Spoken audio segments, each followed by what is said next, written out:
Hi, JC. Hello, sir. Hey, how are you? I'm fine, sir. Sir Victor. Oh no, Sir JC. Thanks for making the time. Are you working today later? Later. Yeah, I will have a word later. It's Okay. okay. Okay. Thank you for making the time. I guess my assistant Olive reached out to you because did she tell you about the Instagram account? Yeah, she sent your account yesterday. Did you take a look? Just a peek, but I haven't Yeah. gone run through it. You're busy, but I'll just summarize for you. So I'm here in Canada. I'm in Western Canada, and Okay. I'm moving to the Philippines next year with my family. And so I'm just documenting the journey. And I started making some videos on Instagram, and it turns out I have almost at this point 900,000 views in 4 weeks. Wow. And a lot of people are from Canada, the United States, and Australia, and they're Filipino. Okay, they're like second generation Filipino or something, and a lot of people are interested in moving back to the Philippines. And so, a couple of things that they really care about. There's only two: education and healthcare. And so, people are going mad in the comments, fighting each other about healthcare, debating. People are saying, "Oh, you need 2 million peso maximum benefit limit." There's people saying this, people saying that, people talking about public hospitals versus private hospitals.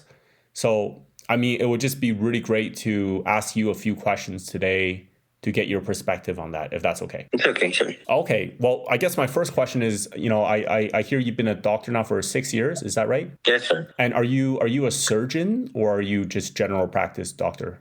I'm a surgeon at this time. Okay, so you cut people open. Got it.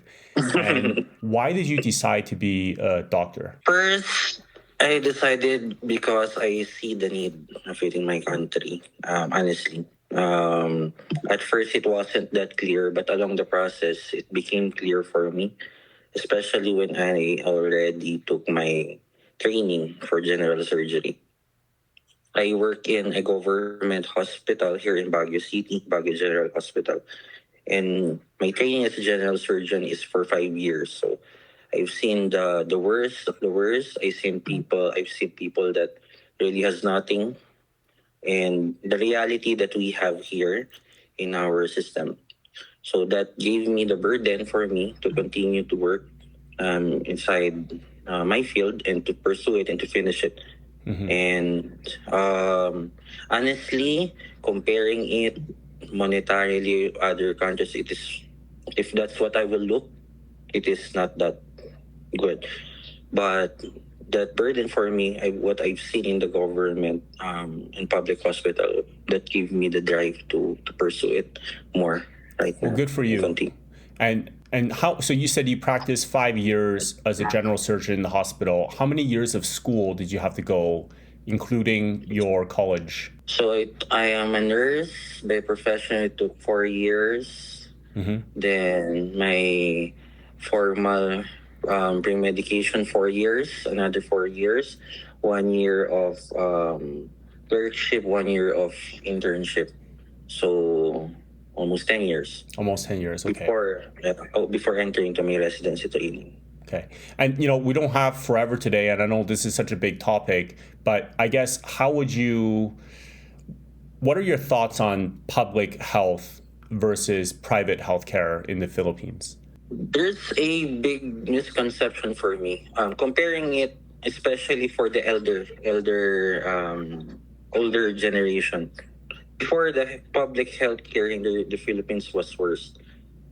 Incomplete things in the hospital, the services are not that good. But when I entered my training in the public hospital here in my locality, I've seen that there is already growth comparing it before. So if I also got trained also finished my study in a private, so I have seen the private. So in public terms right now, I think there is a good, okay. For me, it is good that we are seeing more specialization in the government field right now. The healthcare is better now compared before. Um, but of course, there is still some deficiencies that we are seeing compared to a private hospital. that everything is paid off, so you can easily grab it at the hand of your money. So you come to an emergency room with your money, everything is given to you. But in a public hospital, there is line. There's more patient. Okay. So for me, the public hospital now is getting more focused by the government and funded in terms of the specializations for the general hospitals, for the bigger hospitals. The problem I am seeing right now is for the smaller hospitals, the district hospitals, the provincial hospitals, that where I am right now is where I am deployed currently in a district hospital that is two more levels down than a general hospital. So the deficiencies, of course, there is a deficiency in terms of the service, but a better connection with a higher institution is the key that now that they are implementing in the government. That every time that we see a patient that needs to be transferred to a higher institution, there is an easier communication, easier transfer, and easier management for the patient. So for me, still there's a lot of things to be done in the government hospital, but it is better now compared than before. So in Canada, we have a public healthcare system, and it's universal healthcare. We don't have private hospitals because I think the government knows that if they allow private hospitals, all the doctors, surgeons, and nurses, they would go to private hospitals where private clinics where they can make more money, work less, and probably be more in control of their schedule, less administration, less paperwork. I'm wondering, have you ever thought about working in a private hospital in the Philippines? Yes, I am considering it, of course. I said,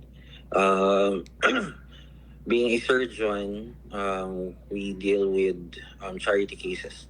So we do not receive any professional fees. We do not receive any payment from the patient monetary wise. So there's still a part of us. Of course, we have a family. We need to give whatever to provide. So yeah, there is a part of us that there is one foot in a private sector and one foot in the public sector. So most doctors are like that. So most surgeons are like that. Oh, you mean you practice in both? Yeah, almost every doctor that I know practices in both. There is one foot in the government. There is one foot in the private. Also, in in public hospitals, there are private rooms there. You can practice your private there. Okay, I see. I didn't know that, but that makes a lot of sense. So yeah, you practice in both. Just changing gears here, because there's a lot of debate in the comment about what is the best healthcare plan, what is the best HMO plan. My personal philosophy has always been, by the time you go to the hospital, your health is already, the train has left the station, and the best medicine is preventative medicine. But of course, not everybody has the, socioeconomic means to, say, exercise or eat well, sleep well, things like that. I guess what is like a good HMO plan that you would recommend? And maybe I'll break this question up. Like, say my family, I'm 35, and my wife is 35, and we have 2 kids under 4, so 4 and 2. What do you think is like a good maximum benefit limit for our family? Okay. In terms of HMOs, now in the Philippines, you can use it in the public and the private hospital. In public hospitals, there are mostly subsidized by the government. Okay, so that's PhilHealth. Yeah, just PhilHealth. So that's through the help of PhilHealth. So if you will use your HMO in a public hospital, it will be there will be more less expenses, and the other expenses will be absorbed by the PhilHealth. Mm-hmm. So in a particular person, a HMO of one person, for me, for one person, if you're 35 years old, 50 to 100K of HMO is sufficient enough, since major of the expenses will be handled by the PhilHealth already in the government. Sorry, so just to reiterate, you said 50 to 100K pesos per person. Per person in a public health. Okay. Hospital. Yeah. Because the coverage of the PhilHealth is pretty large already. So, for example, if a patient comes in a public hospital who has not have any HMO but has PhilHealth, for example, he will be operated for cholecystectomy. Okay, everything will be billed for PhilHealth. The patient will not shell out any money because it will be covered out. But if you're in a private, you will turn the private into public. You will expedite. You will have other expenses, of course, and 50 to 100K will be enough for that because every other expenses will be shouldered already by the PhilHealth. So Would that be PhilHealth enough? Would that be enough in a private hospital, 50 to 100K? no. There's Okay. another story in a private hospital. For her high private hospital, for example, a normal confinement for pneumonia or surgeries will take around 60,000 to 150,000. Just like that. So just like that. So if we will rely more on the private hospital for the HMO, at least 200 to 500K. Okay, wow. Do you see any foreigners in public hospitals, or is that mostly locals? Yes. When I'm in my training in Baguio General Hospital, I've seen some foreigners who went under charity. So maybe five. I mean, mostly Americans. So at least five I've seen. And the services that we give is the same. Okay. In public hospital, it's always I say to our patient, if we were the surgeon, we will give the same service that we give to the private patients. So most of our patient, or most of my patient, I encourage them to go charity or public because the services that we give, the operation that I give, is same. I Other see. than they will go to a private that they will cost their fortune, they will cost their family's fortune. It will be just the same the surgery that we give is the same. So maybe there's a big difference between private and public in terms of really the money here in the Philippines. It's big. It's really big. So would you say that difference is just caused by the income disparity and the wealth gap? Yes, sir. That's pretty much it, right? Yeah. Okay. I have another question for you. What would you say is the top three health concerns for Filipinos in the Philippines? And I want to add to this question a little bit because I work with Filipinos in the Philippines, and if you ask me and my friends here in Canada, I basically never go to the hospital, never go to the clinic. It's just very unusual. But it seems like hospital visits are quite often. And my wife, by the way, I should mention, is Filipina, and the family is riddled with diabetes. Her brother, who is just 40, got diagnosed with type 2 diabetes, which is pretty much environmental from what I understand. And so what are the top sort of health concerns or trends that you're seeing in the Philippines? For what I'm seeing is more on the infectious side. For Okay. example, right now, because of the lack of prevention in our country, for example, for the flood, right now there is a peak of leptospirosis, especially in the lower vicinity of the Philippines, like the flooded areas, because there is no prevention done. So if the prevention is lacking, it is not that good to flood everything. It will follow. It's more infectious. Next is what I've seen is dengue. Okay, dengue is when with bitten mosquito then transmitted the virus for us, and all I am seeing right now is more on the infectious side because of the lack of management of our government to prevent these things. How would they better manage, let's say, the two things that you've described? One is, the runoff water, the sewage floods and the infections, and then the other one, dengue. The main concern here is our government, how they manage their money. So the projects that they are doing, it is substandard, it is failing. The flood control projects, the sanitation ones, how so it is kind of distorted as of now, our government facilitates management of our money regarding the projects. So everything that we are experiencing right now in the Philippines, the most common illnesses are all preventable diseases. Okay. But That's this actually is really good not to hear. the, That's actually a good thing to hear, I think, because it just shows there's opportunity. Has that been improving, or do you think it's getting worse or about the same in the last 5 years? it's just the same. Okay, I see. Yearly, it's the same problem yearly. Now, you mentioned infections, dengue, and then what would be the third one? There's a lot of patients that has, in terms of other illnesses, infection, tuberculosis. There's also, TB. Sorry, what was the last one? Tuberculosis, pulmonary tuberculosis. Tuberculosis. Okay. So you don't see any issues with, let's say, diabetes, heart disease, high blood pressure, these sort of things is not on top of your list? Is that because you're a surgeon, or is that just because it's just not a problem? Those things are being well studied here in the Philippines, well managed here in the Philippines, because everything that we do in the medicine is already aligned in the Western countries. So we have the medicine on that. We have a lot of patients already having their medications free. So in dealing those cases, it is managed well now compared to the infectious side of the most common diseases that we have right now. So I think it is not a big problem in the Philippines regarding diabetes, hypertension, heart problem, because it is being managed currently. Okay. Better now. Understood.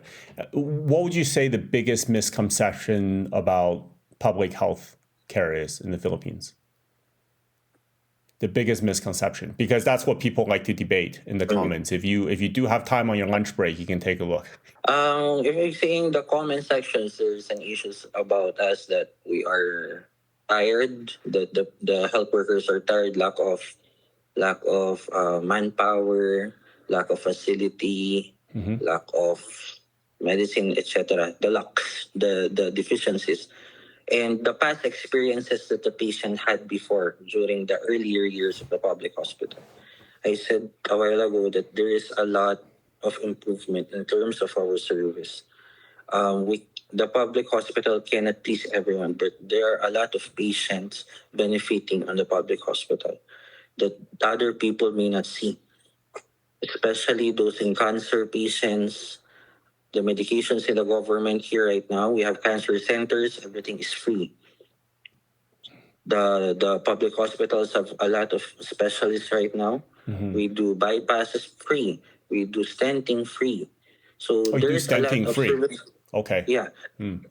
There's a lot in the government right now that other people, the critical ones, that may experience a negative side of it, that runs out in the social media. There's a lot more people that's being helped. So we cannot please everyone. We cannot serve everyone. But there's a lot of people that we are serving that is getting better. Well, I think you said something really interesting today, which you said almost all doctors practice public and private. They have one foot in each. So that means that all these comments that say, hey, the nurses and doctors at public hospitals are not as experienced as the nurses and doctors in the private hospitals, that logic doesn't really make sense.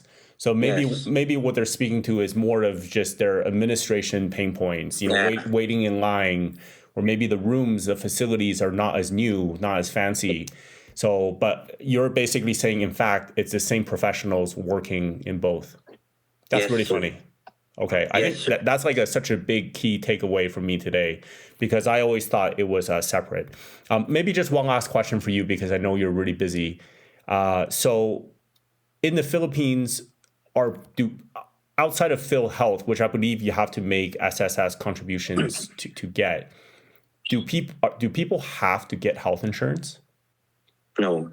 For most of the patients in the Philippines, even those who have not yet registered for the PhilHealth, every hospital has a PhilHealth center. Every hospital, also we call it a malasakit center right now. This is a program for our government, especially those who really in need, that they can ask for help, funding or what. So a lot of person here in the Philippines doesn't have health insurance, which is understandable because in the government, in the public hospital, PhilHealth in the Malasakit Center is sufficient enough to cover every expenses. Especially now, the government is pushing the zero balance billing, especially for the public sector. For patients who will not shell out any amount for So, their treatment. so I know this is not your advice. So you're telling me that you don't have to buy health insurance in the Philippines? You can buy for security purpose, but in my experience, seeing the system of PhilHealth and currently the zero balance billing that is implemented by the government, it is sufficient, especially on those patients that really has no money. But if you have an extra money, why not?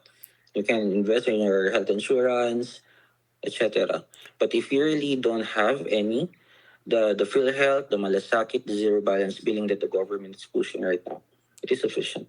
Okay, so because we see comments of people saying, "Oh, my grandmother was go to the hospital, she didn't have insurance and she couldn't pay for it, so she was pretty much left there to die." Are you saying that's basically just like false, Yeah, just false that information? will, yes, that will not happen in a real public hospital. Yeah. Okay. Because in a public hospital, we do not ask for money first. We treat the patient. If the patient doesn't have any, we cover it. There is malasakit. There is the social services that can handle everything.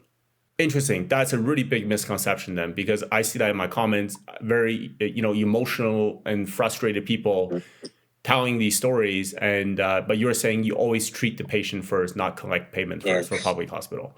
For private hospital, it might be a bit different, I guess. They might collect payment first. Okay, so maybe these people just went to the wrong hospital. Okay, Maybe. I understand. Well, JC, listen, thank you so much for your time. How long is your shift today when you go to work? To be 8 hours per day. That's not bad. You know, the doctors here in Canada, they're all very overworked since the pandemic. There's been a shortage. What happened was a lot of the nurses and doctors, they got burnt out and they retired on average 2 or 3 years earlier than planned. But just with that little change that disrupted the flow, the amount of doctors and nurses in the system. And so now we have a real problem. And for us, we're losing doctors and nurses to the United States because medical professionals can move down to the United States and simply put, make a lot more money, get taxed a lot less. And, I wish that everyone had this mentality like you, where, you say it's important to help people. But like you said, people also have to just take care of their families, right? So you have to look out for your own family. Yes, sir. But thank you so much for your time. And, I'll have Olive, come back to you with this recording so you can check it out. But I really think this interview here, you're going to help a lot of people. And do you use Instagram yourself? Yeah, I use my Instagram. Okay, well, follow the channel. Like, send me a message, and if you want, I can tag. I can tag you and stuff. And I think what you're saying here is going to clarify a lot of information for Filipinos living in the United States, Canada, and Australia, and Europe as well. Thank you, sir. Yeah. Okay. Thank you very much. Have a nice day. Have a nice day. God bless, sir. Okay. God bless. Bye.